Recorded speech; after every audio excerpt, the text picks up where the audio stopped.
Bonjour à tous, aujourd'hui on est avec Jonathan pour les petits podcasts de youtubeurs. Jonathan, présente-toi. Bonjour, merci de m'accueillir sur ce podcast. Avec plaisir.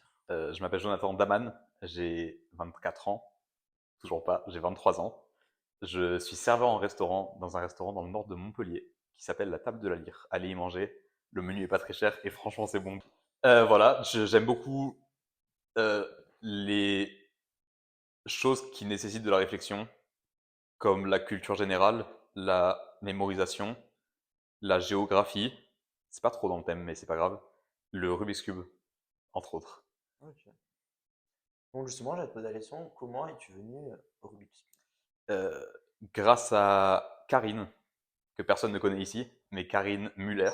Karine Muller qui était jeune fille au père dans la famille dans laquelle je suis né et qui avait sur ses clés un porte-clés Rubik's et qui m'a appris du coup sur ce porte-clés, elle m'a dit hey, regarde comment on fait le cube et j'ai appris grâce à elle. T'avais quel âge? Je crois de mémoire que j'avais 8 ans à peu près, entre 8 et 9 ans de mémoire. D'accord. Et tu es arrivé plutôt tardivement dans les compétitions. Pourquoi t'as pas fait les compétitions tout de suite? Parce que quand j'ai résolu le cube, je savais juste résoudre le cube et pour moi c'était un objectif en soi de résoudre le casse-tête, un des casse-têtes les plus durs du monde, je pense, objectivement, si on ne connaît pas la solution. Et j'ai découvert pendant le Covid l'existence du speedcubing et de la communauté. Et sur le site WCA, quand je regardais les compétitions à suivre, ben, il n'y en avait pas puisque c'était la période du Covid. Et la première compétition post-Covid qui a existé, c'était Villeneuve-d'Avignon en 2021, qui était ma première compétition à laquelle j'ai participé. Et comment tu es venu à regarder? C'est tombé par hasard sur une vidéo de la WCA ou Je t'as... me souviens pas, Tu te souviens honnêtement. pas? Ok. Je me souviens pas comment j'ai fait ça, mais je pense que c'était avec genre JPerm ou des trucs comme ça. Je devais regarder du tutoriel. Je me souviens du moment pendant le Covid où j'avais découvert l'existence des PLL et de la méthode 2, enfin 4 look class layer à l'époque. Et en fait, l'aspect d'essayer d'apprendre des méthodes et de comprendre, enfin, de gagner des secondes grâce à ça et d'essayer de descendre le plus bas possible, je trouvais ça intéressant. Et quand j'ai découvert, je sais plus comment, mais quand j'ai découvert le monde du speedcubing en tant que tel, bah, je me suis dit pourquoi pas moi, pourquoi Et pas qu'est-ce qui essayer. t'a marqué dans ta première compète? Pourquoi tu es revenu?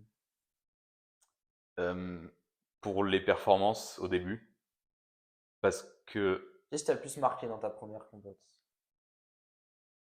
premier degré, Hmm. il y avait Juliette Sébastien, j'étais fan. Et voilà, j'ai pris une photo en scred.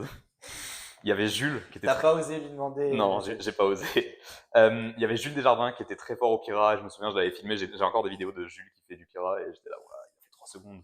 C'est éclaté. Mais il a fait 3 secondes au Kira et c'était trop fort. Et voilà. Et un truc qui est assez fou dans ma première compète, j'ai jugé Elian Begek qui faisait du blind et il a fait 2 minutes 20. Et j'étais là, mais attends, c'est impossible. Il l'a fait les yeux fermés. Et c'est Elian du coup qui m'a fait découvrir l'existence du blind et c'était assez fou. Tu pensais pas que c'était possible avant de le faire les yeux fermés? J'avais déjà vu des vidéos sur internet, genre Tommy Cherry, enfin, non, à l'époque ça devait être Jack Kai, je pense, mais des gens forts, mais pour moi c'était à l'opposé du monde, des Chinois ou des Américains très très forts, et Ouais, voilà, inaccessible pour des êtres humains mortels comme nous. ça marche. Mais du coup, on arrive à la question que tu as déjà démarré, ça fait une bonne transition. Quels sont tes events préférés de l'UBCA et pourquoi? Je me considère comme un all-rounder, all-rounder, comme un all-rounder, et du coup toutes les épreuves, j'apprécie de faire toutes les épreuves. Il y en a quelques-unes que j'aime un peu moins, comme le Pira, Le Pierre. uniquement le Pira. Les épreuves que j'aime beaucoup faire sont 3 et 4 blinds, je trouve qu'il y a une. Le 3 blinds, c'est pour la rapidité, parce que je suis quand même pas trop mauvais. 4 blinds, parce que c'est le bon niveau de difficulté, dans le sens où il faut perfect 2,5 cubes en le plus rapidement possible, si on remporte ça en multi. Le multi, j'adore parce que c'est vraiment pousser sa mémoire à ses extrêmes. Et sinon, je m'amuse dans un peu tout le reste. Tu Le préfères 3-3, le j'aime bien. multi ou le 3x3 blind? Je prends plus de plaisir à faire du 3 blinds. Ok. Bah, c'est des plaisirs différents, les deux. Hmm. Oui, c'est un peu le marathon et le 100 mètres, quoi. Ouais, par exemple. Mais la difficulté du multi, c'est qu'il y a un beaucoup plus gros investissement de temps. Hmm. Et du coup, si à la fin de ton essai il est raté, t'as perdu 1 heure. Si à la fin de ton essai il est réussi, la dopamine que tu vas avoir à la fin va être décuplée. Ouais, je sais pas combien, mais Mm. t'es vachement plus content. Enfin, moi, perso, je suis vachement plus content de faire genre un 20 sur 20, ça m'est jamais arrivé. Un 20 sur 20 en multi, Mm. qu'un 20 secondes en 3 blinds, ce qui m'est jamais arrivé non plus. Mais je Oui. pense Le fait que, d'avoir fait perfect, c'est vraiment un sentiment ouais, très bon. une très bonne perf sur autant de temps et autant d'investissement, je pense que c'est plus valorisant. Ok. Ok. Donc maintenant, on arrive à la question, qu'est-ce qui te motive le plus dans les compètes? Pourquoi tu viens en compète? On est en 2025 C'est vrai. et mon objectif de cubing en 2025, j'en ai qu'un seul. C'était profiter des compètes pour s'amuser uniquement. J'ai Est-ce que tu y décidé arrives? cette année de mettre de côté les perfs et j'y arrive en vrai. Tu y arrives. Et c'est cool. Et j'y vais uniquement pour voir mes potes et chiller avec des gens. Même au championnat de France? Sauf au championnat de France. Non, au championnat de France, c'était l'état mental dans lequel je m'étais forcé à me mettre. Mais apparemment, j'ai pas réussi. Mm.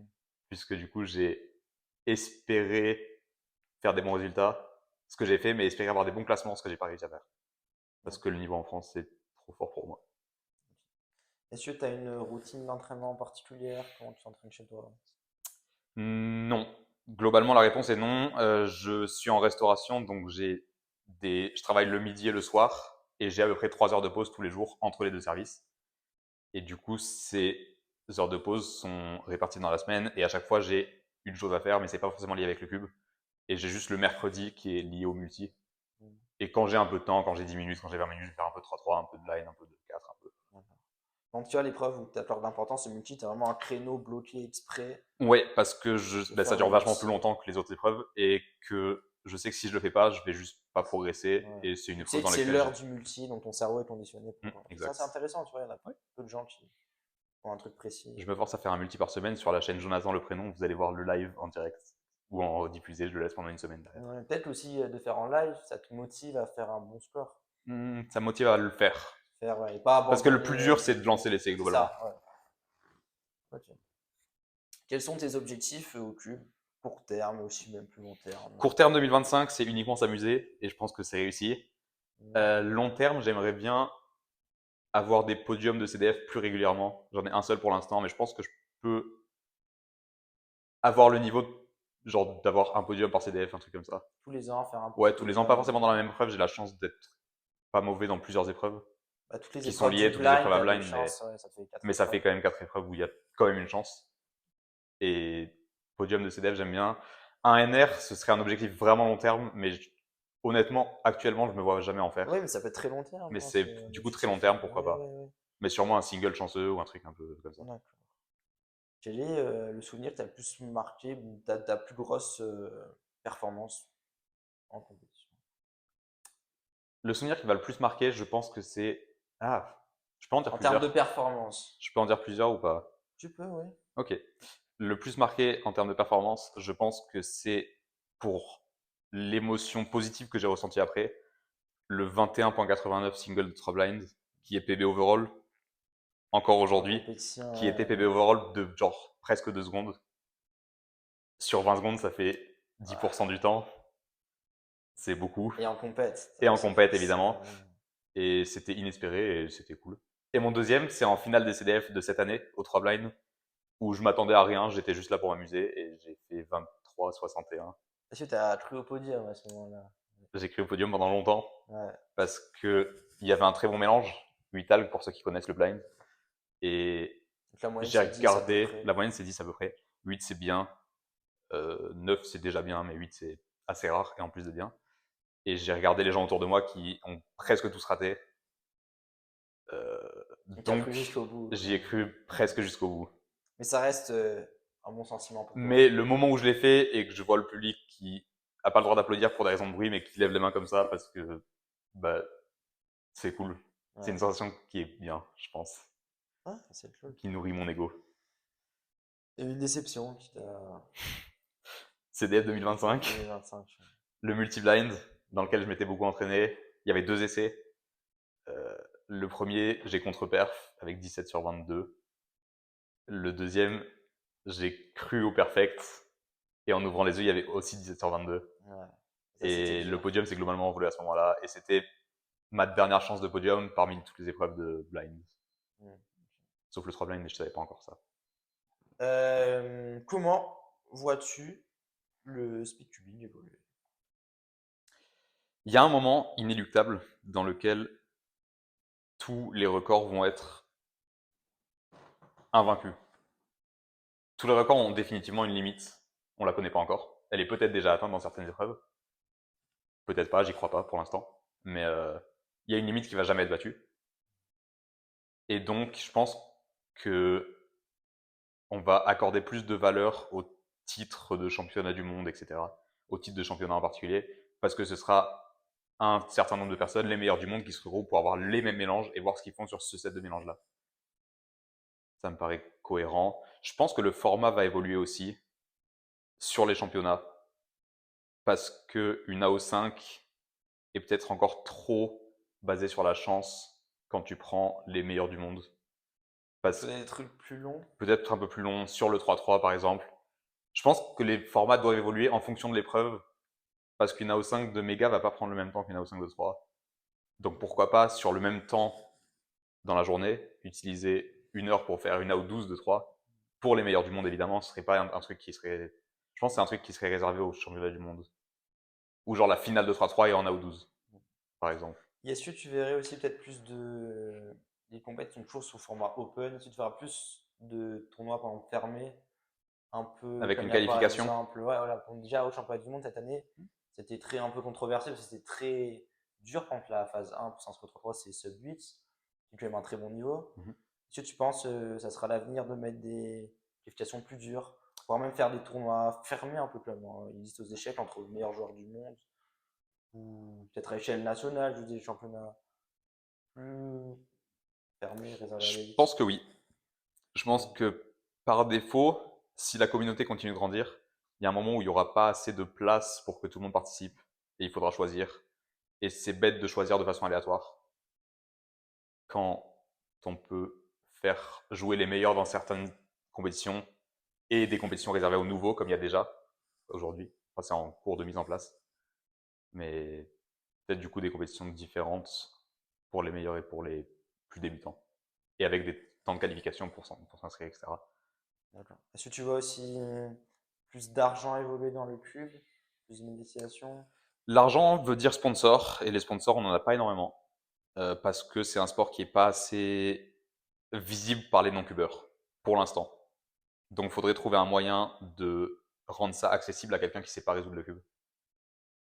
Et pour l'instant, j'ai pas de solution qui existe, mais j'ose espérer que quelqu'un trouvera une solution qui plaît à tout le monde et qu'on puisse trouver des C'est sponsors. ça, ouais. Parce que quasiment personne vit du cube. La plupart des gens qui vivent du cube Euh, sont du coaching ou alors des sponsors de grandes marques comme c'est ça, Rubix, il y en a très je très crois. peu. On a le chiffre ou pas? C'est une vraie question. Non, je ne sais pas. 15? En France, ouais. En France 1, mais je pense que dans le monde, il doit y avoir genre maxi 20 personnes qui vivent du cube. Est-ce que toi, t'as pas encore organisé de compétition? Est-ce que tu vois plus tard être plus du côté organisateur? Déjà, tu as eu un rôle cette année dans la FS. Je suis actuellement trésorier de la FS. Est-ce que ça te plaît déjà de plus au sein de la communauté? Honnêtement, oui et non. De base, c'était uniquement un défi de s'inscrire d'être membre du bureau de la FS. Euh, il se trouve qu'il n'y a pas grand monde qui voulait le faire, donc j'ai été voté un peu par dépit, mais il n'y a aucun souci avec ça. Et ça prouve que aussi tu as une petite envie de te rendre utile aussi, à la fois. J'avais un peu envie de me rendre utile en vrai de vrai, et je pense juste que je vais, genre, je suis content de l'avoir fait, et je pense que je vais juste m'arrêter au bout d'un an, et ce sera une période que je regrette pas, mais que j'ai pas spécialement envie de continuer. Donc oui, j'apprécie, sans plus. Ça te fait une expérience. Ça me fait une expérience exactement. Ok, intéressant. Euh, Est-ce que tu as un souvenir qui t'a marqué dans le cube?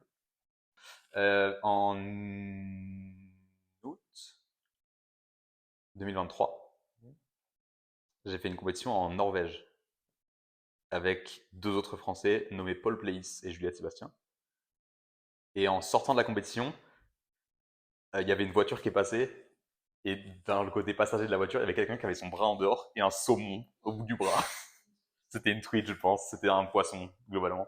Et c'était drôle. Enfin, l'anecdote? Fin d'anecdote. Ok, intéressant. On sort de la comp, il y a un saumon dans un bras. La Norvège. Ouais. Ok. Du coup, quel a été le meilleur voyage que tu as fait grâce au cube? Il y a plusieurs réponses disponibles à cette question. La Norvège est un des voyages que j'ai le plus apprécié parce que j'ai découvert un pays qui était fou et que j'aime beaucoup. Et j'ai passé des très bons moments là-bas. Le voyage qui m'a le plus dépaysé et qui me marque donc un peu plus, c'est en août 2022 pour les championnats d'Asie au Kazakhstan. Parce que c'est une culture que je connaissais vraiment pas, qui est très éloignée de ce qu'on a en Europe occidentale. Et j'ai trouvé ça bien. Comment tu t'es dit, je vais aller au Kazakhstan? J'étais dans un restaurant qui avait des congés forcés que j'avais pas le droit de poser quand je voulais. Et là, j'avais du coup 2 semaines de congé. Je me suis dit, bah, autant prendre la plus grande compétition dans le monde et y aller. Et du coup, je suis allé au Kazakhstan. Et au final, Sans attente, forcément, c'était pas un ah, endroit où c'était tu les voulais y championnats d'Asie. En aller. fait, je pensais qu'il y aurait, bah, c'est une compétition qui était ouverte à 700 personnes. Et Mais du le coup, Kazakhstan, tu l'avais pas en tête, je non, voulais aller je voulais là-bas. aller, Non, je voulais non. trouver la plus grande compétition. J'y suis allé. C'est une compétition avec 700 personnes, possibilité d'inscrites. Mhm, Et donc, je me suis dit, eh, il y aura sûrement des grands noms, pourquoi pas, du Léo Borromeo, je sais plus qui était fort à l'époque. mhm. Il se trouve que le Kazakhstan, à cette période-là, était en frontière avec la Russie, qui était en guerre, en frontière avec la Chine, qui était confinée sous Plus sous le Covid. Covid, donc là, La ouais. Mongolie était donc bloquée du Kazakhstan par le quadripoint presque. Mhm, Genre, en gros, il y a 30 kilomètres entre la Mongolie et le Kazakhstan, où il y a et la Russie et la Chine qui passent, et du coup, ils peuvent pas passer. mhm. La Corée du Sud était en championnat national, et le reste de l'Asie était globalement trop loin pour venir, et donc on était 70 à cette compétition. Et je suis vice champion d'Asie de multiblind avec 3 points. Et du coup, tu as quand même un bon souvenir de ça. Est-ce Je que tu garde as à quand ça. même des. Tu t'es fait quelques amis ou des connaissances que tu fais un peu contact? J'ai rencontré Shivam Bansal, qui est l'ancien recordman du monde de multiblind, qui est très fort et un gars très gentil, passionné par l'astronomie, que je savais pas, mais il est trop cool ce gars. Et Abhijit Gongodahar, je sais pas comment on prononce son nom de famille, Mhm. qui est un Indien aussi très cool, et on a pas mal discuté ce week-end-là. Et un Kazakh que je remercie de m'avoir fait découvrir un peu son pays, qui s'appelle Nikita Kim, qui a eu un NR de clock là-bas, si ça peut intéresser des gens. Et, euh, et voilà, et on est encore un peu en contact, on s'envoie des messages de temps en temps, pas souvent, mais voilà, quelques noms comme ça. Ok. Pardon, pause, hein. Mais attends, mais c'est le pire. Je savais pas que vous étiez 70, j'ai oublié, mais c'est le pire scandale de l'histoire de l'UEC. Ouais. Il y a un championnat dans un Continental, pays ouais. continental, genre qui est un des trois Mais en fait, majeurs. tu le fais où sinon? Tu peux pas Non, le mais faire en en Chine, tu fait, peux pas le faire en Russie. Le Corée, c'est championnat ouais. national. En fait, ça marchait très bien avant. En fait, ils ont organisé les championnats avant qu'il y ait la Russie en guerre et le Covid. Donc, ouais, ils étaient juste un C'est peu juste pas de chance imprévus. en Ouais, fait. pas de chance. Et la salle était géniale, très grande, et c'était vraiment fait pour accueillir plein de monde. 70, Et mec, c'est moins qu'une compétition. ah ouais, ouais. Genre, c'est 70. Ça doit être incroyable, hein. Anecdote sur cette compétition d'ailleurs. 70, 80 nationalités. On la garde après l'anecdote ou pas? Bon, Ouais, vas-y. écoute, Ah ouais, anecdote. vas-y. Regarde-la pour la fin. Vas-y, vas-y. Moi, j'en ai 1000 des anecdotes, mais Là, tu peux en rencontrer plusieurs en fait, hein, à raconter. Ok. Et on passe aux questions intéressantes. Ça reprend. Ok. Souhait passer une soirée avec un tubeur en restaurant, tête à tête par exemple. Avec qui ça serait? je pense que ma réponse va être controversée. Mais j'adorerais avoir pu rencontrer François Courtès. Je sais pas si tu m'autorises de parler d'un cubeur décédé, Bah, bien sûr. Ouais. mais si je pouvais avoir un resto avec lui, franchement, je pense que c'est un gars archi intéressant. Ouais. Et on m'en a raconté que du bien. Donc, Tu l'as pas connu en plus, donc j'ai jamais pourquoi connu. t'aimerais lui en partie? J'ai jamais connu, mais j'ai entendu que des échos positifs de sa part. Et c'était un blinder passionné de mémoire et de mathématiques. Une des passions en commun, t'aimerais Ouais. plus Et je pense que, ouais. Je pense que c'est quelqu'un de très intéressant en général. Là, la petite question perso que je pose à tout le monde. Imaginons, tu débarques sur une île déserte pour un mois. Tu as le droit de prendre un objet, une personne, une nourriture, et je vais rajouter une musique que tu écoutes en boucle. Un artiste, on va dire un artiste, que de l'artiste, ok? Mhm. Ok. La réponse évidente pour l'objet en question, ça va être un Rubik's Cube pour tout le monde. Je me dis que quelque chose, mais c'est deux objets, mais ça peut pas être vraiment séparé. Je pense à une feuille et un stylo. Je pense que tu as vachement plus Ça, de c'est. ces deux objets ou tu me le comptes. Bah, tu peux pas prendre le cube avec. Non, le cube, je le prends pas. À la place de dire un cube comme tout le monde, je pense que je vais dire une feuille et un stylo de façon à. Bah, t'as vachement plus de Juste le possibilités. stylo alors. Non. Et t'écris sur quoi? Le sable? Mm. Un bâton et un sable, c'est bon, je peux écrire dans le sable. Ok. Pour un. Ok, non, mais Pour un tu me le papier et un comptes pas, tu stylo. me le comptes pas. Non, vas-y, pourquoi un. Ok, je te compte. Pour un papier et un stylo. Bah, tu peux être vachement plus créatif, je pense, et faire marcher ton cerveau. Le cube, je pense que tu peux t'ennuyer assez rapidement En passant par l'écrit. en passant par l'écrit, tu fais du dessin, tu fais des jeux avec toi-même, tu fais des morpions, tu théorises des trucs, tu réfléchis, tu dis, eh, cet arbre-là, il a combien de feuilles, tu comptes. Je sais pas, bref. Ok, ok. Je Avec, pense que tu as plus de possibilités de ne pas t'ennuyer avec un papier et un stylo et ça peut être plus utile, je pense, parce que tu peux faire plus de choses. avec qui irais-tu? La question est compliquée parce qu'il y a beaucoup de gens que j'apprécie beaucoup euh, et j'ai pas de réponse évidente. Je pense que Juliette, c'est ma meilleure amie actuelle, donc je l'aurais choisie. Ouais. Voilà. Et tu mangerais quoi là-bas? Tous les jours pendant un mois. Je pense qu'il faut quelque chose. Le plat est enfin, une sorte de d'assiette de genre saumon, riz, ou courgette par exemple. Non, poivron, je préfère. Voilà, c'est comme Ok, ça, t'as riz, tout ce saumon, qu'il faut. poivron. Ok. Ouais, riz, saumon, poivron, tu manges, c'est bien et tu. Non, des pâtes à la place du riz, c'est meilleur. Ok.